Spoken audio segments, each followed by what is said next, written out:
Voilà, bienvenue à chacune et à chacun d'entre vous pour cette seconde conférence de la série des conférences du musée pendant cet été. Le conservateur Denis Carbonnier m'a demandé d'introduire cette conférence et je le ferai tout simplement en me tournant vers la petite plaque qui est ici au-dessus de la tête de M. Joutard et que vous n'avez peut-être jamais remarqué, dont vous avez le texte dans le flyer que vous avez reçu pour présenter la conférence qui va être donnée aujourd'hui. Je vous relis le texte que vous avez sur le flyer. Pasteurs et fidèles se sont réunis autour du pasteur Marc Bugner, président de la Fédération protestante de France, lors de l'assemblée du 6 septembre 1942, qui a marqué un tournant dans le sauvetage des Juifs. Des rescapés de la rafle du 26 août dans la zone non occupée, arrivés le matin, ont été disséminés dans le refuge offert par les Cévennes. Alors, dans cette retranscription, il manque un mot qui ne pouvait pas y être parce que sa seule place possible, c'est ici. C'est justement le mot « ici » qui fait le lien entre ce lieu et l'événement de l'Assemblée de septembre 1942, et qui donc pose en quelque sorte ce lieu comme un lieu de mémoire. Lieu de mémoire qui signifie un lieu où, d'une certaine façon, le passé est appelé à redevenir présent pour participer à la réflexion, pour participer aux choix qui ont à être faits, et il n'est pas surprenant que cette plaque a été posée il y a maintenant 10 ans, au moment où les débats sur la question des réfugiés politiques et autres ressurgissaient en France de manière forte. Donc la mémoire, d'une part, comme ça, pour participer à une réflexion sur l'actualité. Et mémoire aussi pour définir une identité. Et la mémoire de cette assemblée définit, d'après cette plaque, plusieurs identités. Tout d'abord, peut-être l'identité protestante, qui veut se présenter comme ayant accueilli de manière significative les Juifs. L'identité protestante est d'ailleurs présentée dans sa complexité, puisque les protestants sont nommés au travers de l'Assemblée, des pasteurs, de la Fédération protestante, du Conseil de la Fédération, de son président et de la personnalité individuelle de Marc Bugner, qui joue un grand rôle. Vous savez que dans le protestantisme, comme il n'y a pas de hiérarchie, la question de la représentation du protestantisme est toujours très complexe. Donc, une mémoire du protestantisme, et puis une mémoire des Cévennes, qui est aussi indiquée dans ce texte, les Cévennes qui ont accueilli, qui ont offert un refuge aux Juifs. Et on ne sait pas s'il s'agit des Cévennes en tant que région géographique, avec ses vallons éloignés et toutes les possibilités de cachette et de refuge qui existent, ou s'il s'agit des Cévennes humaines, des Cévenols, qui ont joué ce rôle. Sans doute, il s'agit des deux. Donc, un lieu de mémoire, avec peut-être aussi en arrière-plan la mémoire de Marc Bugner lui-même, qui est une personnalité marquante, qu'on appelait, le régime de Vichy le considérait comme les chefs des protestants, Laval l'a qualifié de pape des protestants, qui a été discuté à ce moment-là, et qui est toujours discuté dans l'appréciation de ses interventions. Donc, mémoire. Je ferai remarquer la discrétion de cette plaque. Quand on la compare, par exemple, au monument qui marque le lieu de mémoire du maquis Égual-Cévennes au col du Pas. Pour ceux qui connaissent, vous avez un gigantesque V de la Victoire, avec au milieu une croix de Lorraine, dans un blanc éclatant, qui se voit dans toutes les Cévennes. Et cette discrétion de ce lieu de mémoire, ici protestant, est significatif des interrogations protestantes sur cette action de faire mémoire, de commémorer. D'ailleurs, dans la plaquette, en présentant la journée de l'assemblée du musée au mois de désert, on pose la question, faut-il commémorer? Et si on commémore, quel est le sens qu'on donne à cette commémoration? Puisque le protestantisme s'est posé en protestation en disant que la seule mémoire qui compte, la seule mémoire qu'il faut faire, c'est la mémoire de Jésus-Christ. Et que les autres, par rapport à cette mémoire, n'ont pas d'importance. Donc, interrogation protestante sur la mémoire. Et puis, troisième remarque que je ferai, c'est que lorsqu'on consulte les carnets de Marc Bugner, il ne donne pas, me semble-t-il, autant d'importance que ce qui est marqué sur cette plaque à cette assemblée du 6 septembre.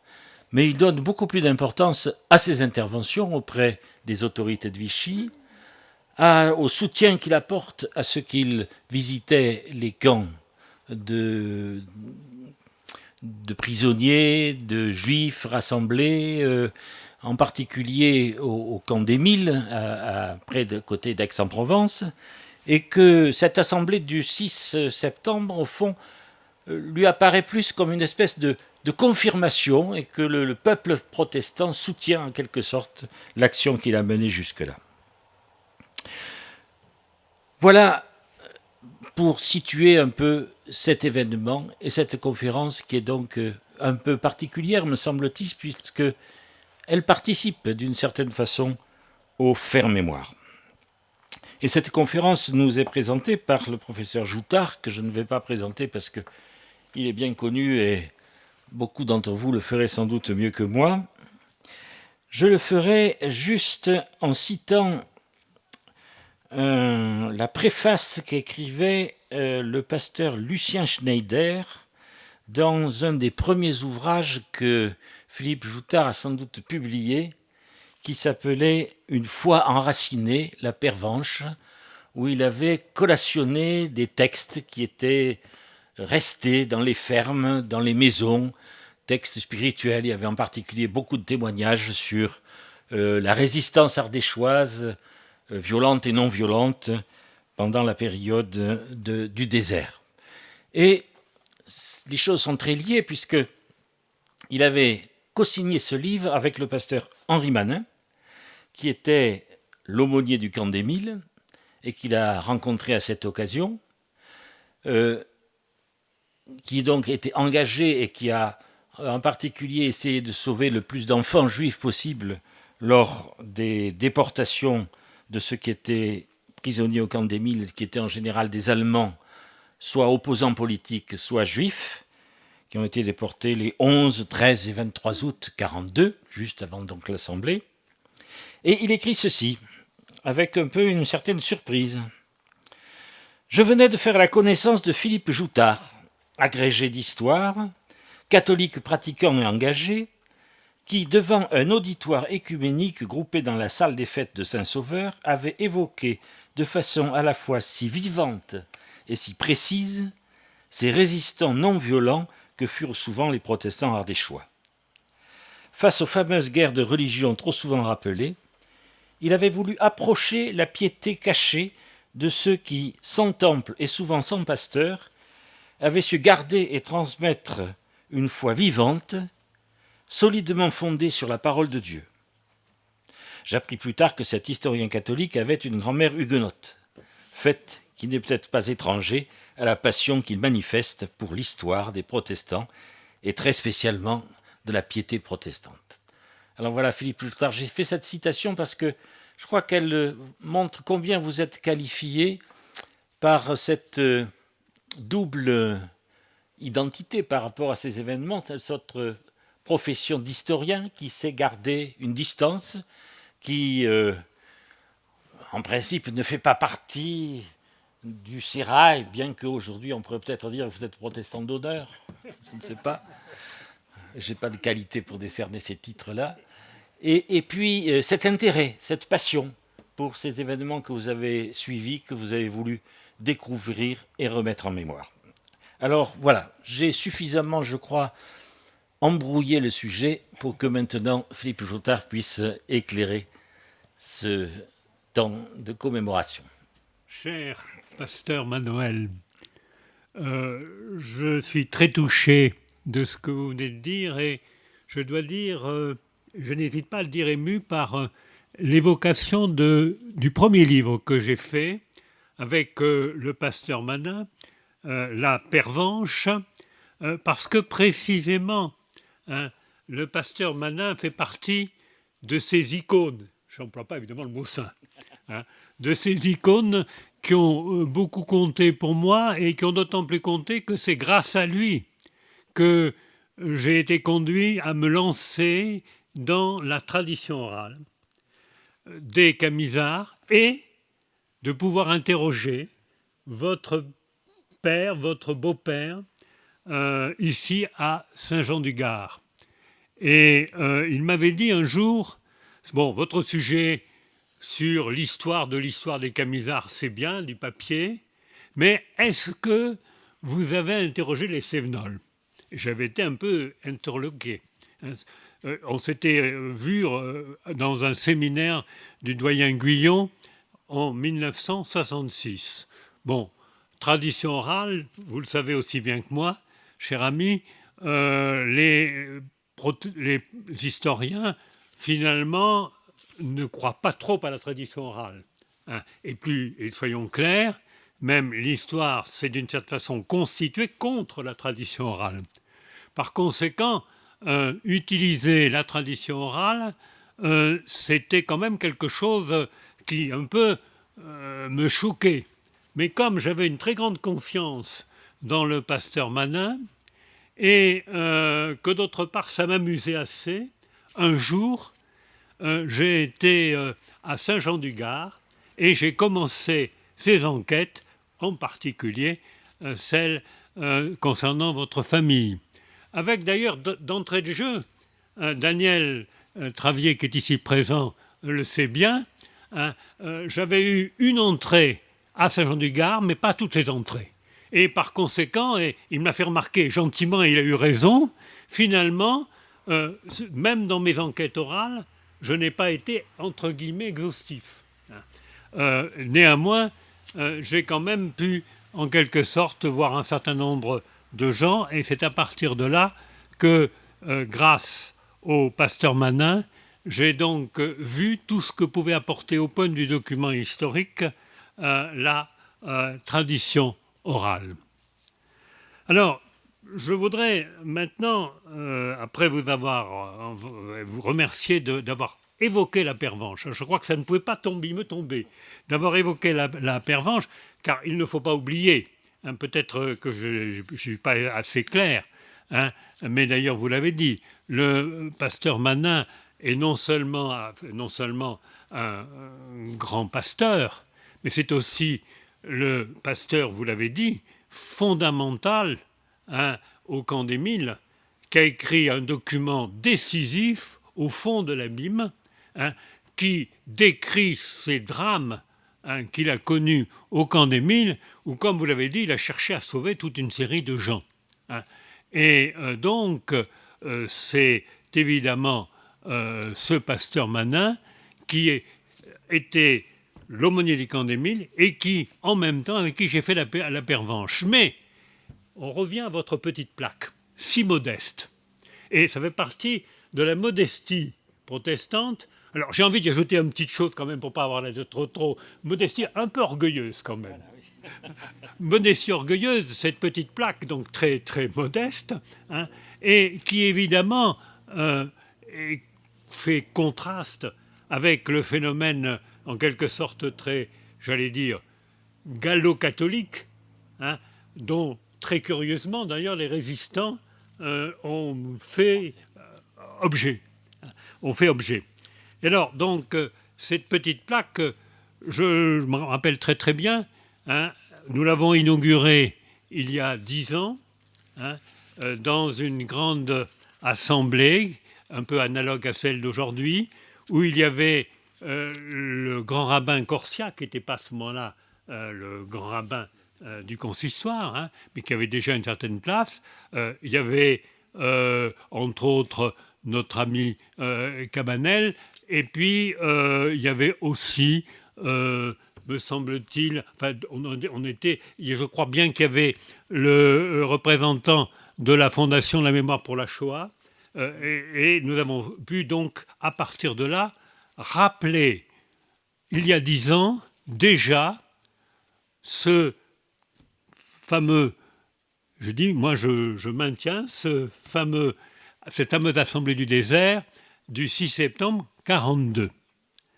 Je maintiens cela parce que je crois que c'est très important aujourd'hui, à 80 ans des années 1942, il est très important de refaire mémoire dans le sens où vous l'avez dit. Non pas pour s'enfermer dans la mémoire, mais au contraire pour voir dans quelle mesure elle peut nous aider à nous projeter dans le présent et au-delà dans l'avenir.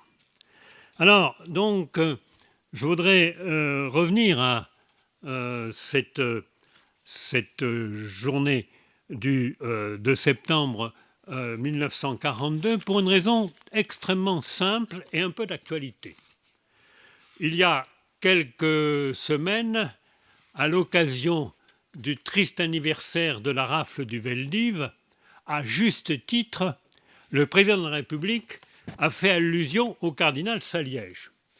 Ayant été recteur de l'Académie de Toulouse, je me suis intéressé évidemment aux gens autour de moi, passé et présent, mais passé dans ce cas-là, et évidemment, avec d'autres, j'ai fait des enquêtes sur ce personnage étonnant que fut Saliège. Et là, petit à petit, comme tout historien, ça s'est dévidé. Ça s'est dévidé, et j'ai vu que derrière ça, il y avait le recteur de l'Académie de l'Institut catholique, le recteur de l'Institut catholique, qui était Bruno de Solage, qu'il y avait le bibliothécaire Monseigneur Martimor, qui fut un grand liturgiste et qui avait joué un rôle capital. Et je me rappelle, avec mon épouse Geneviève, nous avions, quelque temps après être arrivés à Toulouse, organisé une conférence justement sur tout ce qui s'était passé à propos et autour de Saliège. Parce que, attention, Saliège n'était pas le seul.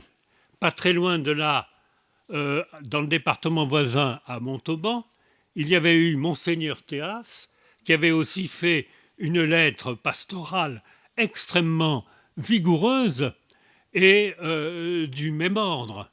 Il y avait aussi, à côté des autorités, j'allais dire les petites mains, mais les petites mains qui sont décisives. Et je me rappelle qu'il y avait une vieille dame qui était, à ce moment-là, en quelque sorte, qui était la personne, qui était la secrétaire de Monseigneur Théas. Et comme Monseigneur Théas se méfiait quand même de la police de Vichy, donc il lui avait confié sa lettre pastorale pour qu'elle aille avec sa bicyclette dans toutes les paroisses du Tarn-et-Garonne, donner la lettre en main propre pour éviter qu'elle soit en quelque sorte qu'elle soit arrêtée avant qu'il la dise. Et c'est évident que ce phénomène nous avait tous beaucoup frappés.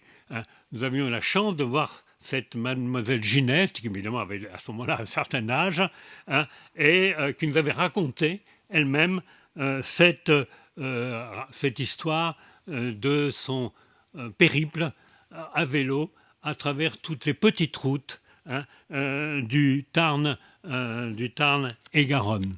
Alors donc, j'ai donc trouvé très heureux qu'on évoque le cardinal Saliège. Mais il me paraissait important qu'on ne se limite pas là. Alors ce n'est pas du tout, bien entendu, pour diminuer en aucune façon le courage et la force de Monseigneur Saliège, mais pour voir les choses dans leur ampleur. Et donc, à partir de là, ne pas oublier ce qu'on avait rappelé il y a 10 ans, le rôle joué par les communautés protestantes dans leur diversité française, et en particulier les communautés protestantes des Cévennes, mais pas uniquement des Cévennes. Il y a évidemment on pense à Dieulfi, il y a évidemment le Chambon-sur-Lignon et bien d'autres. Et donc, par conséquent, le moyen de ne pas l'oublier, eh bien, c'était de revenir une fois encore sur cette assemblée du désert du 6 septembre 1942. Alors, cette assemblée du désert, vous l'avez dit, le pasteur Bogner ne paraît pas lui accorder une importance décisive. Néanmoins, il en parle quand même assez souvent. Il en parle à plusieurs reprises. Par conséquent, il se rend parfaitement compte qu'elle n'est pas négligeable. Et puis surtout, elle n'est pas négligeable à cause de tout ce qu'elle implique dans sa totalité. Et d'abord, tout ce qu'elle implique dans son départ. Son départ, c'est-à-dire la CIMAD de Nîmes, qui s'est rendu compte que c'était le moyen de transporter un certain nombre de juifs en Cévennes. Et derrière ça, il y a une conviction très forte de la CIMAD, qui n'allait pas de soi, surtout qui n'allait pas de soi dans les années 40. C'est-à-dire l'idée que les protestants cévenols, mais aussi les autres, n'étaient pas antisémites. Et pas simplement les intellectuels, pas simplement les pasteurs, mais même que la population dans son ensemble n'était pas antisémite. Et bien longtemps après, j'en ai eu en quelque sorte la preuve, si j'avais besoin d'en avoir, par un de mes amis ethnologues, Jacques Gurdwirth, qui a fait des enquêtes d'ethnologie pendant très longtemps du côté, pas très loin de Saint-Jean-du-Gard. Comme tout ethnologue, il se met dans le terrain et il reste. Et évidemment, par son origine, je veux dire, il a une sensibilité particulière. Et un jour, il m'a dit, tu sais, je crois que j'ai rarement vu un pays aussi peu antisémite que les Cévennes. Alors, ça m'a assez stupéfait, mais qu'à moitié. Parce que quand j'ai fait mes enquêtes orales, j'ai été extrêmement frappé du nombre d'affaires en rapport avec le monde juif. Et pour commencer, une affaire qui, au début du siècle précédent, du XXe siècle, a été décisive, de l'affaire Dreyfus. Et je me rappelle ce que me disait le grand-père de Jean-Paul Chabrol, ici présent, et il s'en rappelle certainement. Vous savez, à Bar-des-Cévennes, aux fameuses foires de Bar-des-Cévennes, il y avait une petite boutique dans laquelle on présentait des événements, à la fois de l'histoire ancienne et de l'histoire récente. Et, disait-il, il y avait une affaire qui intéressait énormément les gens et ils se bousculaient pour voir les petits épisodes. C'était l'épisode sur l'affaire Dreyfus. Et le grand-père de Jean-Paul ajoutait les protestants ont une sympathie particulière, ont un sentiment particulièrement, disons, proche des Juifs, parce que, comme eux, ils ont été persécutés. Et donc là, on voyait bien dans cette affaire à quel point, si vous voulez, spontanément, il y avait un lien, des affinités en quelque sorte, entre les communautés, en France en particulier, particulièrement en France, pour diverses raisons, ne serait-ce que parce qu'il s'agissait évidemment de minorités religieuses, mais il n'y avait pas uniquement que cela. Par conséquent, il me paraissait extrêmement important, vous voyez, qu'au moment où, à juste titre, on évoque le cardinal Saliège, et derrière le cardinal Saliège, l'attitude très nette, très ferme d'un certain nombre, non seulement d'évêques, mais aussi de fidèles catholiques, qu'on n'oublie pas tout l'apport des protestants et qu'on refasse mémoire 10 ans après, et qu'on refasse d'autant plus mémoire que, là c'est presque une évidence, nous savons très bien que l'antisémitisme rôde toujours et que malheureusement, il est toujours renaissant. Voilà pourquoi, si vous voulez, ça me paraissait extrêmement important que cela soit redit.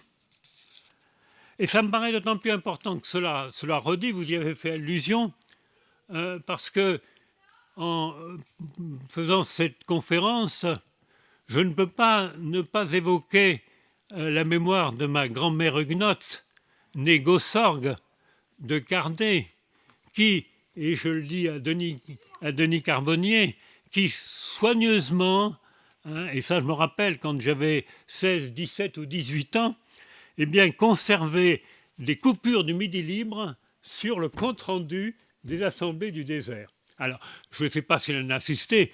À ce moment-là, je n'ai pas pensé à l'interroger. J'ai eu tort. Mais je ne sais pas s'il avait jamais assisté.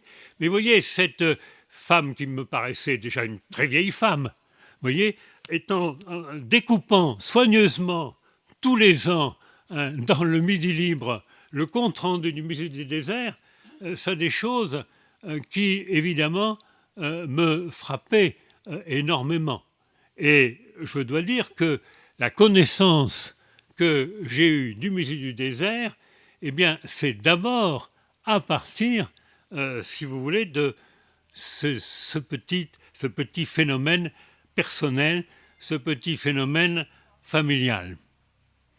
Donc, par conséquent, il me paraissait extrêmement important qu'on ait l'occasion, dans l'année 2022, où, à juste titre, on se souvient fortement de ce qui s'est passé il y a 80 ans, eh bien, on évoque tout le rôle joué par les autorités catholiques, pas toutes, malheureusement, mais un certain nombre d'entre eux, mais que surtout, on ne néglige pas le phénomène, finalement, qui est un vrai lieu de mémoire, au sens, je crois qu'il y a non seulement la plaque, mais que l'Assemblée du 6 septembre 1942, c'est un lieu de mémoire qui ne devrait pas être simplement un lieu de mémoire protestant, mais un lieu de mémoire, j'hésite pas à le dire, non seulement méridional, mais même, à sa limite, national. Et que, de ce point de vue-là, le musée du désert joue son rôle dans ce qu'est le souvenir positif. Vous voyez ce que je veux dire, positif, c'est-à-dire qui permet de rebondir sur le présent et l'avenir, le souvenir positif, si l'on peut dire, de la nécessité de sauver les persécutés et de sauver, évidemment, toute une série de communautés quand il arrive le malheur qui est arrivé au monde juif dans l'année 1942. Finalement, c'est ce qui est intéressant à voir ce phénomène, c'est qu'on s'aperçoit que dans cette année 42, dans ce 6 septembre 42, il y a une opération assez réussie, qui commence évidemment probablement bien avant, quelques semaines avant, quand la date a été, premier dimanche de septembre a été choisi, que évidemment on sait tout autour les Juifs qui, après les rafles terribles du mois d'août, sont en train de se cacher, eh bien, ça suppose qu'il y a eu évidemment un lien très fort avec les organisateurs de l'Assemblée, y compris évidemment le pasteur Bögner, hein, mais pas lui, mais pas que, mais évidemment les gens d'ici. Hein. Et évidemment derrière ça, hein, les anonymes, entre guillemets, mais qui ne sont pas anonymes, heureusement, hein, mais ça veut dire que et je réfléchis et je m'aperçois des enquêtes orales que je n'ai pas menées et qui malheureusement ne pourront plus être menées. Hein. Peut-être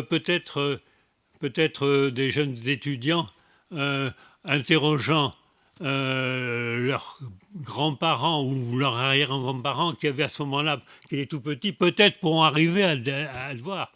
Mais vous voyez qu'on arrive à voir ces réseaux.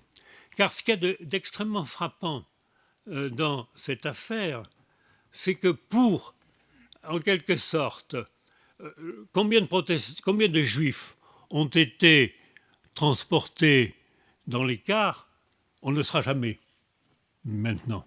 Hein. 60, 70, 100, on ne sait pas. Hein. Mais ensuite, cela suppose que, une fois qu'ils sont arrivés ici, là, eh bien, on ait trouvé les familles. Et évidemment, je n'ai pas besoin d'expliquer à un certain nombre de gens ici présents, et qui le savent très bien, qui savent très bien ce que leur ont raconté leurs parents ou leurs grands-parents. Après coup, bien entendu, pas sur le coup, hein, bien après, hein, quand ils ont raconté beaucoup plus âgés, hein, ce qu'ils avaient vécu pendant la période c'est la période de 42. Donc il y a eu la préparation. La préparation, évidemment, là, mais ça c'est bien, comme on dit, documenté, comme disent les historiens, par la CIMAD de Nîmes. Hein, mais ça suppose, vous voyez, toute une série de contacts. Hein. Comment se sont faits ces contacts? On ne sait pas. Évidemment, aucun texte, ça ne peut être qu'oral. Et ça ne peut être que de personne en personne. Hein. Ça suppose d'ailleurs toute une série de relais. Hein. Relais ici, relais dans les principaux bourgs de la région. Anduze, Saint-Jean-du-Gard, Saint-André-de-Valborne et bien au-delà. Et puis ensuite, ça suppose que une fois l'Assemblée ayant eu lieu, eh bien, on fasse que les gens arrivés ici ne repartent pas dans les mêmes cars. Là-dessus, d'ailleurs, on a quelques indications très faibles du pasteur Bögner. On sait que le pasteur Bögner, non seulement a été chargé du culte le matin, mais même a fait la conférence le soir, et ensuite, même, il y a eu une réunion des pasteurs présents. Et là, on le sait à peu près, on le sent, que là, évidemment, il y a toute une série de choses qui se sont mises en place, mais dont, là encore, c'est là, vous voyez, la faiblesse toujours de l'histoire, hein, qui a beau être la plus scientifique possible, hein, la faiblesse de l'histoire qui n'arrivera pas à, en quelque sorte, avoir tout ce qui peut être connu. Alors, le pasteur Bögner a fait un culte dans lequel, d'ailleurs, dans ce culte, le matin, il a été assez clair, hein, et évoquant les Juifs, très, très clairement, et donnant, d'ailleurs, la nécessité des bons samaritains, hein, qui doivent être attentifs au sort des Juifs. Donc là, c'est extrêmement clair. Bon. Curieusement, d'ailleurs, mais ce n'est pas un reproche que je lui fais, car c'est évidemment très facile, en 2022, hein, de dire qu'il aurait dû l'après-midi être... Parce que l'après-midi, il est beaucoup plus prudent. Très curieusement, il y a une différence entre le culte du matin et l'après-midi qui est radiodiffusé, où il est beaucoup plus vague, hein, et où il indique que les protestants doivent, ça veut, comme on dirait aujourd'hui en termes famille, ça ne mange pas de pain, il faut faire confiance à l'État français. Ce qui évidemment peut nous paraître après coup un peu gênant de dire ça, mais encore une fois, hein, ne faisons pas d'anachronisme. Hein. C'est très facile d'être courageux en 2022 ou 2021 ou après 1945. Et d'ailleurs, c'est ce qu'a bien expliqué d'ailleurs en 1945 le pasteur Bugner. Certains lui reprochaient, dès 1945 d'ailleurs, de ne pas avoir été assez clair. Il a dit je suis d'accord, j'ai peut-être pas été assez clair. Et là, il le reconnaissait. Mais attention, hein, la structure du protestantisme, c'est pas la structure de l'Église catholique. Et par conséquent, moi, je peux pas, je suis obligé de tenir compte. Hein, nous sommes plusieurs, nous sommes une collectivité. Il faut que je tienne compte de tout le monde.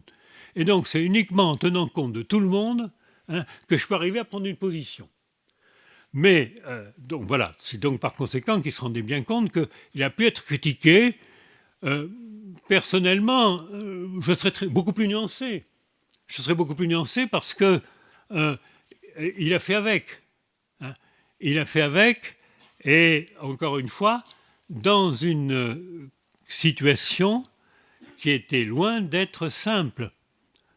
Situation qui était loin d'être simple, dans laquelle, néanmoins, et là, encore une fois, mais peut-être qu'il n'est pas trop tard pour avoir encore quelques petits jours, là, encore une fois, il faudrait reprendre, il faudrait que des jeunes chercheurs reprennent le sujet et l'approfondissent, même si ça paraît très tard. Même si ça paraît très tard. Alors donc, je reviens. Il y a donc le culte du matin. Ce culte du matin, il y a une position très claire. Hein. Il faut absolument sauver les Juifs. Hein, le terme même est pratiquement dit. Hein. Et puis, l'après-midi, en disant ne vous en faites pas. Hein, les protestants, vous participez au redressement français. Bon, et déjà, soyons clairs, hein, le discours de l'époque. Et évidemment, on a un peu tendance à partir, et c'est la raison pour laquelle parfois il tend parfois à minimiser les choses. Hein. Peut-être que pour lui, ce n'est pas vraiment un très très bon souvenir que cette histoire de 42.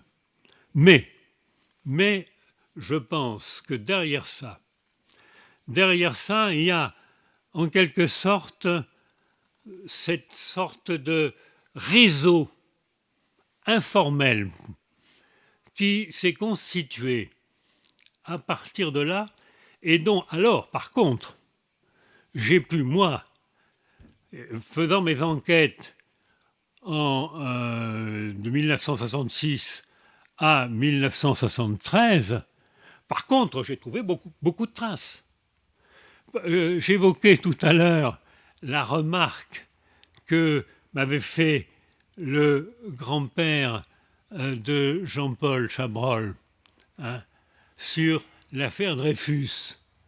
Mais le nombre de remarques, incidemment, je ne lui demandais pas, que lorsque je disais, à propos de cette histoire des Camisards, est-ce qu'il y a des choses à d'autres époques où vous pouvez me donner? Eh bien, dans un nombre de cas non négligeables, les gens spontanément évoquaient la Deuxième Guerre mondiale et évoquaient l'accueil des Juifs.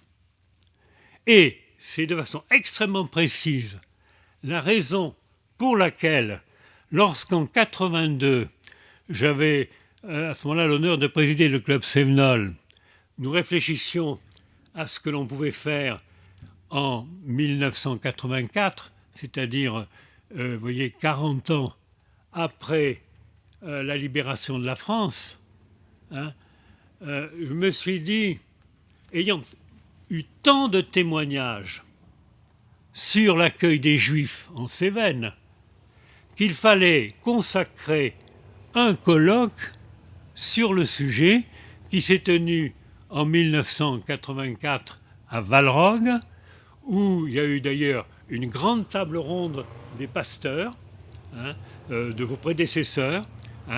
Évidemment, la totalité est morte aujourd'hui, et ça avait été absolument extraordinaire.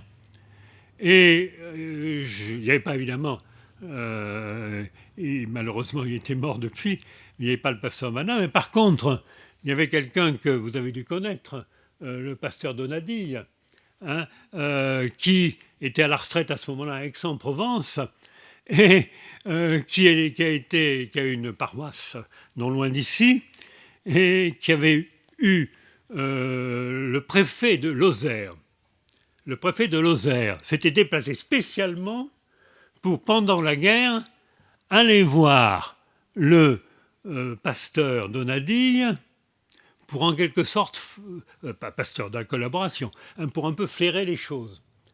Et le pasteur Donadille nous racontait que lorsque tout ceci, évidemment, nous le savons dans nos villages, qu'on savait que le préfet de Lozère était arrivé, eh bien, à l'entrée du village, je me rappelle très très bien ce qu'il racontait Donadille, il y avait, mine de rien, un certain nombre de paysans qui étaient là, en groupe d'hommes, et puis devant la demeure du pasteur Donadille, deuxième groupe d'hommes, et le préfet donc avait l'entretien s'est assez bien passé, bien entendu, et ceci dit, très clairement, le pasteur Donadille a fait comprendre au préfet que pratiquement ce qu'il est en train de faire, c'est-à-dire d'être un lieu de sauvetage des Juifs. Et le préfet, c'est assez intéressant, rapport de force, n'avait rien osé dire. Et n'avait pas du tout demandé à ce que le pasteur Donadille soit déplacé ou arrêté. Et il était reparti. Et c'était ce pasteur Donadille qui donne cette phrase extraordinaire qu'il avait dite aux gendarmes. Eh bien, vous pouvez, et qu'on a repris au camp des Milles, vous pouvez, aux gendarmes, je dis ça à ces gendarmes, vous pouvez y aller, mais vous pouvez faire comprendre que vous allez revenir ensuite. C'est-à-dire, dans d'autres termes, que d'une certaine façon, vous pouvez, en quelque sorte, certes, entre guillemets, faire votre métier, mais avec intelligence. Et une intelligence, vous voyez dans quel sens je le dis. Par conséquent, c'est en quelque sorte, d'une certaine façon, cette sorte de réseau pastoral, mais pas uniquement pastoral, comme l'a très bien dit, on ne va pas revenir sur les fidèles, c'est-à-dire non seulement les pasteurs, mais tout autour des pasteurs, eh bien, tout le réseau qui était constitué et qui a joué complètement son rôle. Alors, je pourrais continuer longuement. J'aurais pu citer, mais j'ai déjà moi aussi trop parlé, j'aurais pu citer quelques-uns des textes très clairs que dit le pasteur, qui était dite par le pasteur Bögner, mais aussi tout ce qui a certainement été dit dans cette réunion qui a suivi. Parce qu'après la réunion, les deux réunions, le culte, la conférence et les réunions pastorales, eh bien, il est absolument évident que toute une série de choses se sont passées et que le réseau a joué dans toute sa dimension. Voilà pourquoi je crois que il est important.